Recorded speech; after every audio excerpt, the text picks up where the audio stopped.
in association with American Pistachio.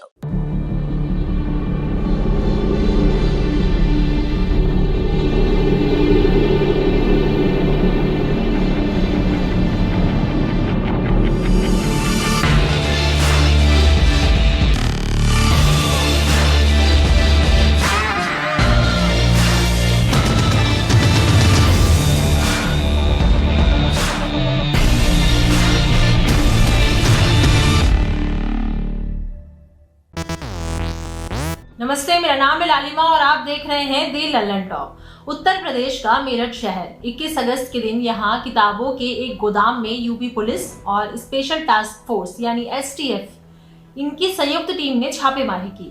Team को गोदाम से करीब 35 करोड़ की कीमत वाली नकली किताबें मिली। ये सारी किताबें NCERT यानी national council of educational research and training के वाटरमार्क का इस्तेमाल करके छापी गई थी।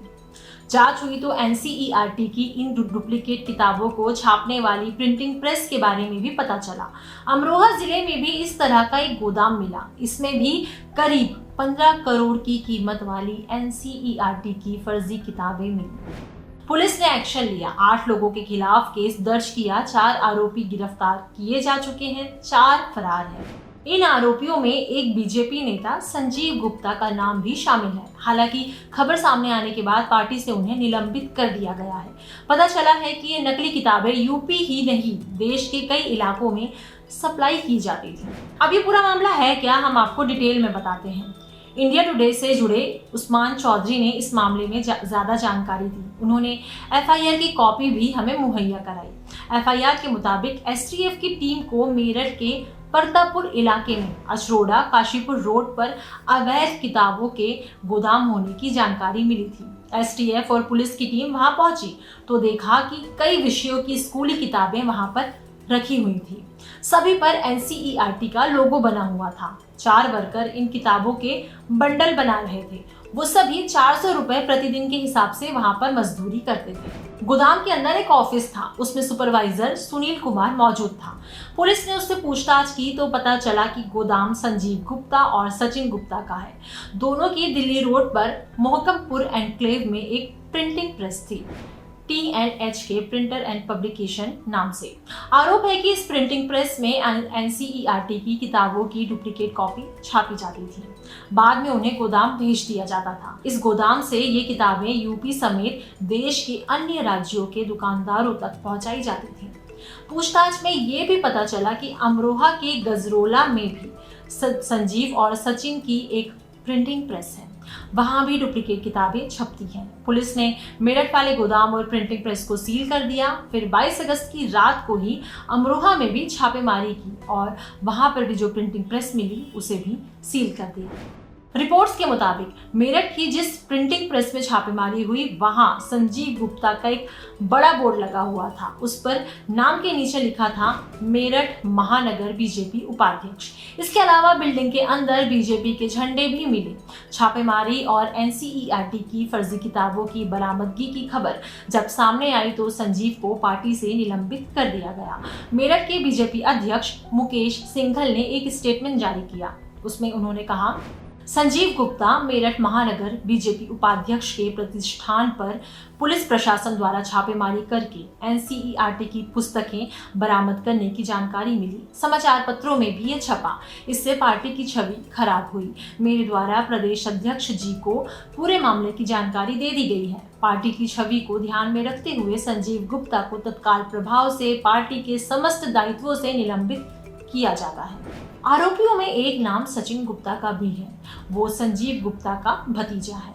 पुलिस ने दर्ज FIR में बताया कि गोदाम में जब किताबों के बारे में जानकारी मिली तो सचिन गुप्ता को कॉल किया गया। उससे कहा गया कि वो मौजूदा किताबों और प्रिंटिंग प्रेस से जुड़े सभी जरूरी कागजात लेकर गोदाम पहुंचे, लेकिन बहुत वक्त बीतने के बाद भी वो नहीं आया। बाद में उसका फोन भी स्विच ऑफ आने लगा।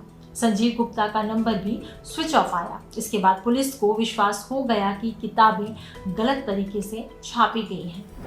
पुलिस के मुताबिक इस मामले में NCERT को भी जानकारी दे दी गई है। मेरठ के SSP यानी senior superintendent of police Ajay Sahni ने 22 अगस्त को मीडिया को बताया कि NCERT की विजिलेंस टीम भी इस मामले की जांच कर रही है। उन्होंने कहा था, भारी मात्रा में बरामदगी हुई है। दोनों स्थानों से मिलाकर करीब 50 करोड़ या उससे अधिक की किताबों की रिकवरी हुई है। सभी की लिस्ट बनाई जा रही है। एनसीईआरटी की टीम भी आई है, जो कि सारी किताबें एनसीईआरटी की थी, इसीलिए उनसे कहा गया है कि उनकी जो भी विजिलेंस टीम है वो हमें लिख कर दें कि क्या चीज़ें इसमें चल रही थी और इतनी भारी मात्रा में किताबें मार्केट में कैसे आ गई। कुछ मीडिया रिपोर्ट्स में सूत्रों के हवाले से कहा गया कि इस मामले में एनसीईआरटी की टीम को लग रहा है कि कोई अंदर का व्यक्ति भी इसमें शामिल हो सकता है। दी लल्लन टॉप ने परतापुर थाना प्रभारी आनंद प्रकाश मिश्रा से इसे लेकर सवाल किया। उन्होंने बताया कि करीब 8 साल से ये अवैध प्रिंटिंग का काम जो है वो चल रहा था। उन्होंने आगे बताया, अंदर से कोई नहीं मिला है, वो तो एनसीईआरटी खुद पब्लिश करती थी। उनकी अपनी बहुत बड़ी प्रिंटिंग प्रेस है, उनका अपना सेटअप है। इस मामले की जांच के लिए एसआईटी यानी स्पेशल इन्वेस्टिगेशन टीम भी गठित होगी, वो आगे की जांच करेगी। काफ़ी सारे लोग इसमें शामिल हो सकते हैं। इन किताबों पर एनसीईआरटी का वाटरमार्क भी लगा था। इस पर जब हमने एसएचओ से सवाल किया तो उन्होंने कहा, हाँ, ओरिजिनल वाटरमार्क लगा हुआ था। कहाँ से आया इनके पास, किसने दिया, इसकी भी जांच की जा रही है। एसएचओ ने ये भी कहा कि इस गिरोह की ऐसी और भी प्रिंटिंग प्रेस मिल सकती हैं। उन्होंने आगे कहा, इस पर टीमें काम कर रही हैं, चांस है कि आगे और प्रिंटिंग प्रेस मिले। हिंदी भाषी जितने राज्य हैं जहां हिंदी भाषा का प्रयोग होता है, उन राज्यों में ये अपनी किताबें ट्रांसपोर्ट करते थे। जैसा एक ओरिजिनल एनसीईआरटी की किताबों में छपा होता था, वो सब ये कॉपी करते थे। रेट भी बस कम दामों में ये किताबें दुकानदारों को देते थे, इससे उन्हें ज़्यादा मार्जिन मिलता था।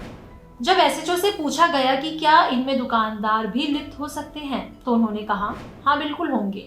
जो इनसे किताबें लेकर डिस्ट्रीब्यूट करते होंगे, उनके एजेंट होंगे, वो निश्चित ही इसमें उत्तरदायी हैं। संजीव गुप्ता के नाम पर एसएचओ ने कंफर्म किया कि ये बीजेपी वाले संजीव गुप्ता ही हैं। आगे कहा, लेकिन हम लोग किसी पार्टी की तो जांच कर नहीं रहे हैं, हम लोग एनसीईआरटी की किताबों की जांच कर रहे हैं। कौन इसको पब्लिश कराता था, कौन इसको प्रिंट कराता था, कौन इसका दोषी होता है, वो कोई भी हो, उसे सजा मिलेगी। एसएचओ ने बताया कि सारे कंप्यूटर सीज किए जा चुके हैं। उन्होंने कहा कि ये जांच बहुत लंबी चलने वाली है। ये पता लगाया जाएगा कि पेपर्स कहाँ से आ रहे थे, कौन और कहाँ से ज़रूरी सामान आ रहा था, इसे खरीदने वाले एजेंट्स कौन थे, इनके बाइंडर्स कौन थे। ये सब जांच होगी, बहुत कुछ निकल कर सामने आएगा। अब बात करते हैं कि कौन गिरफ्तार हुआ और कौन है फरार। 8 लोगों के खिलाफ मुकदमा दर्ज हुआ है। इनमें शिवम, राहुल, आकाश, सुनील नाम के 4 आरोपियों की गिरफ्तारी हो चुकी है। संजीव गुप्ता, सचिन गुप्ता, विकास त्यागी और नफीस, ये 4 आरोपी फरार हैं। इंडियन एक्सप्रेस की रिपोर्ट के मुताबिक फरार होने से पहले संजीव गुप्ता ने फोन पर हुई बातचीत में दावा किया था कि उनके पास सारे जरूरी दस्तावेज मौजूद हैं। उन्होंने कहा था, मैं सामने आऊंगा, इन किताबों को छापने के लिए एनसीईआरटी द्वारा अधिकृत वैध दस्तावेजों के साथ आऊंगा। मैं पार्टी की अंदरूनी राजनीति का विक्टिम बना हूँ। खैर, अभी संजीव गुप्ता फरार हैं, उनसे संपर्क नहीं हो पा रहा है। पुलिस की बात की जाए तो सभी फरार आरोपियों को खोजा जा रहा है। इस घटना के बारे में जो भी अपडेट आएगा हम आप तक जरूर पहुंचाएंगे। आपकी क्या राय है, आप हमें कमेंट सेक्शन में जरूर बताएं। अगर ये वीडियो आप फेसबुक पर देख रहे हैं तो फेसबुक पेज को लाइक करें। अगर यूट्यूब पर देख रहे हैं तो यूट्यूब चैनल को सब्सक्राइब करें। साथ ही बेल आइकन पर भी क्लिक कर दें ताकि जब भी हम कोई नया वीडियो अपलोड करें तो उसका नोटिफिकेशन आप तक सबसे पहले पहुंचे। थैंक यू, बने रहिए हमारे साथ।